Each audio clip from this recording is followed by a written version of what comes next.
So my name is Cohen Hamann, and for my presentation, I chose the National Football League, and for the team, I chose the Dallas Cowboys. And in this presentation, I'll be going over the governance structures, policies, and just the overall legacy of both organizations. Okay, so now introducing both organizations, starting with the NFL. It was founded in 1920, and its headquarters reside in central New York City. And then the Dallas Cowboys are a part of the NFL, a team that's represented in Dallas, Texas, and is kind of overall known as one of the most iconic teams of all time in the NFL.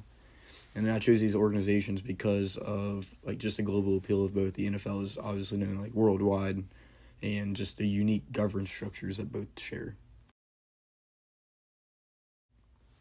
Now starting with the NFL, it was founded in 1920, like I said, originally in Canton, Ohio.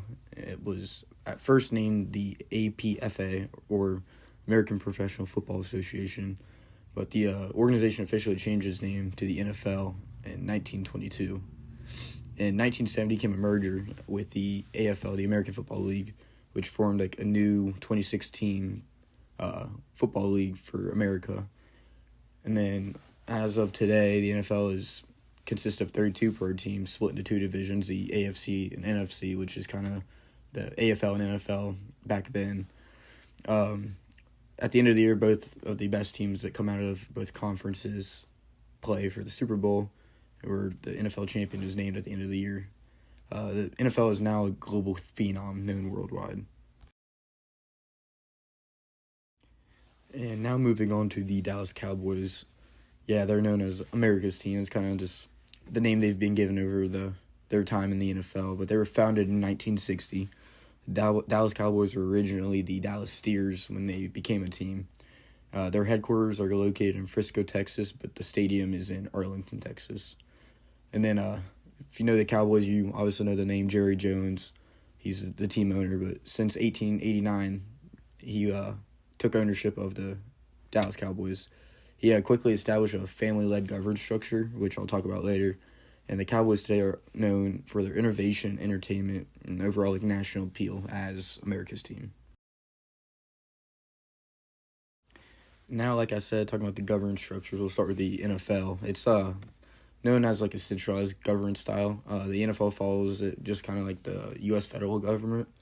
The teams operate as individual entities under the league's oversight, so the league kind of has control of all the teams, obviously.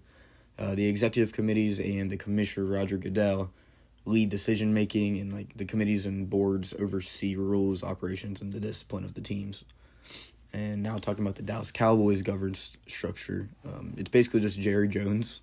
The Cowboys are under full control of him, and he kind of established a team or a family-led governance structure. His son is the CEO and director of player personnel. His name is Stephen Jones.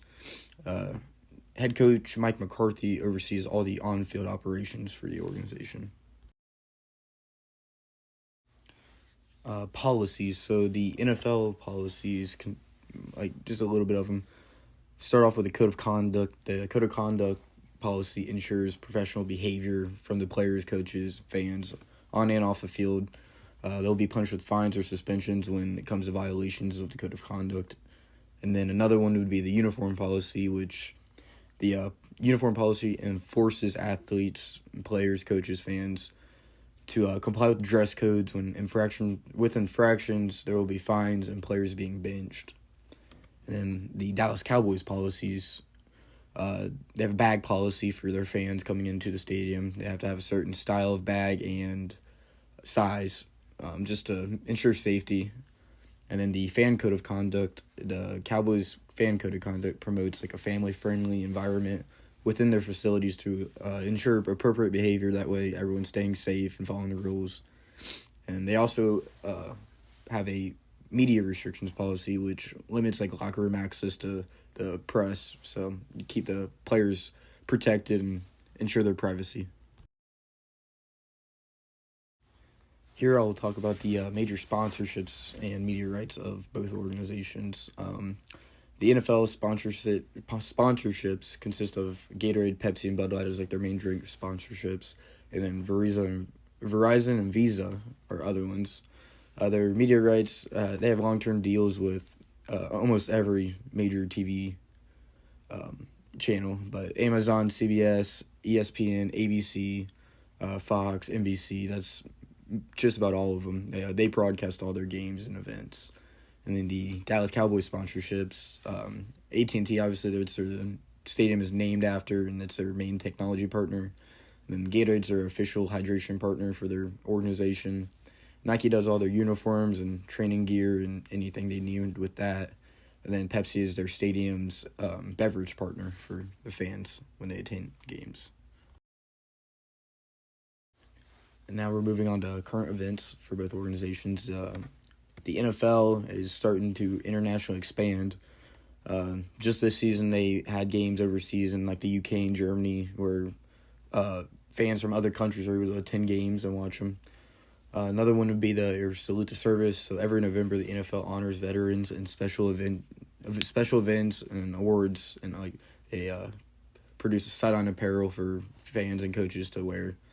And then they promote fan engagement too. Like, for example, voting for the 2024 Fan of the Year award has just taken place.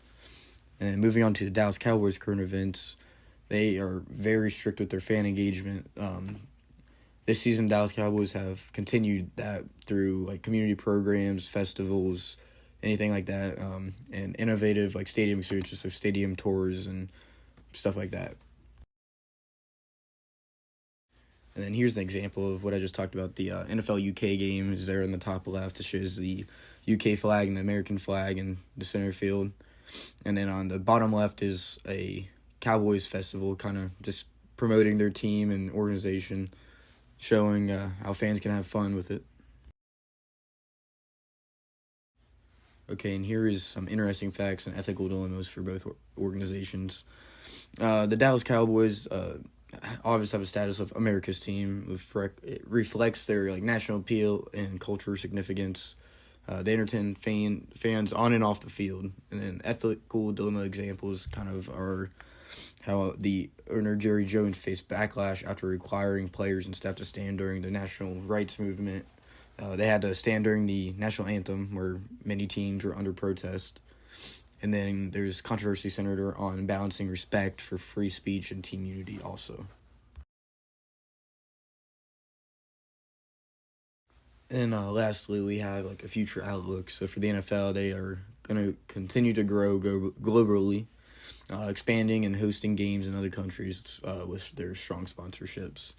And then the Dallas Cowboys will continue to be a model of innovation, fan engagement, and sustained organizational success for teams across the league. Just model and show them how it's done, I guess. And then both the league and Dallas Cowboy organizations aim to expand their influence through their accessibility, technology, and community programs. That way, fan engagement is still growing and will continue to grow in the future.